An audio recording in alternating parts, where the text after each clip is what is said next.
Hi guys, welcome to the channel. My name is Garvey and we are here to talk about making comics today. And in today's video, we are going to finally discuss and put to rest that age-old argument. Who is more important, the comic artist or the comic writer? And which one of those two is the creator of that comic? So that's what we're going to be discussing in this video today. And do me a favor, if you agree with what I'm saying, give me a thumbs up. But also on the flip side of that, if you completely disagree with my argument here, give me a thumbs down. I would love to know where you guys stand on this debate because it fascinates me, because every couple of months it raises its ugly head on Twitter or other forms of social media, and it boggles my mind. So if you do disagree with everything I'm coming out with in this video and you're going to give me a thumbs down, at least watch it all before you do that, because you never know, I might say something that might sway you in the other direction and you might go, hadn't thought of that. So here we go. Okay, so if you are a comic artist, stick around because I'm coming to you next. But I'm going to start with comic book writers because I am one myself, okay? So if you are a comic book writer, and every time I see someone on social media say that, you know, I'm a comic writer and I am the creator, or I see it in the credits of a comic book where the writer puts himself down as the creator and the artist as the artist and the letterer as the letterer, that kind of thing, I hear this joke. I've been working on a theory. This is my theory, okay?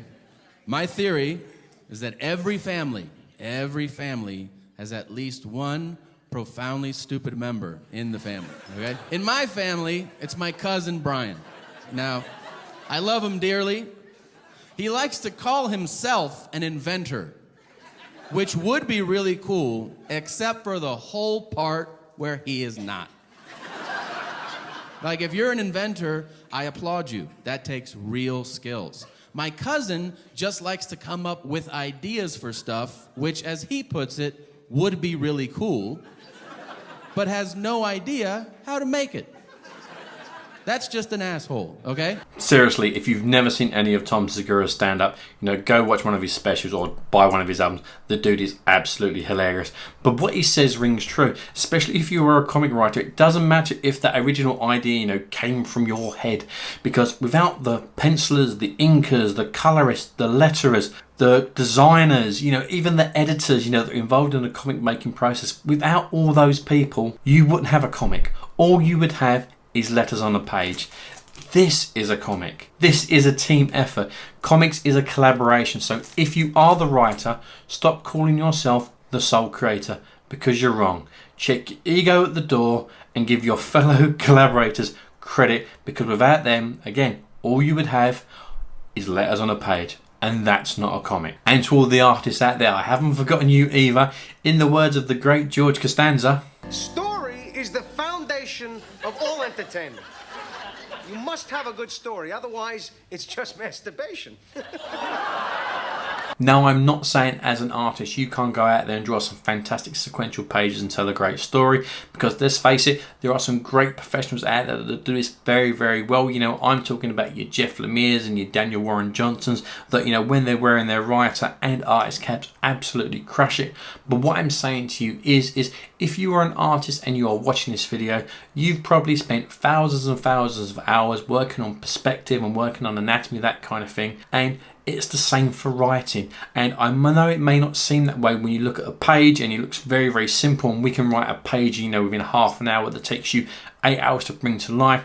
But I promise you, as a writer, what we do isn't as easy as sometimes we make it look. You know, we are not only dealing with, you know, the actual story as you see it in the panel descriptions, we are talking about story arcs, character development, dialogue, and all these other subtle nuances that go into actually writing a full story. So just as, you know, bad perspective and bad anatomy can be spotted a mile away on a comic book page, bad writing is bad writing. So give your comic book collaborator writers maybe a little bit more credit for what they do, because I promise you what we do isn't as easy as we make it look. And I'm not saying you guys can't learn to do it, because anyone can write a comic, because I swear to you, if I can do it, anyone can.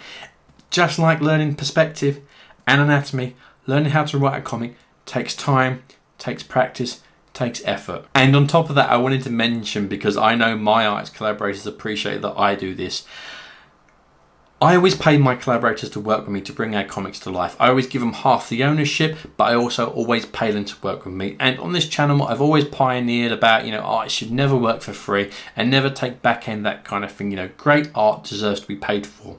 But also, as a writer of those comics, I've never paid myself to write them. As the letterer of those comics, I've never paid myself to letter them, or colour them, or to ring all those comic shops that stock them, or to sell those books at a Comic-Con. In fact, all the money that I make at Comic-Con goes back into the pot to pay those creators to make more comics.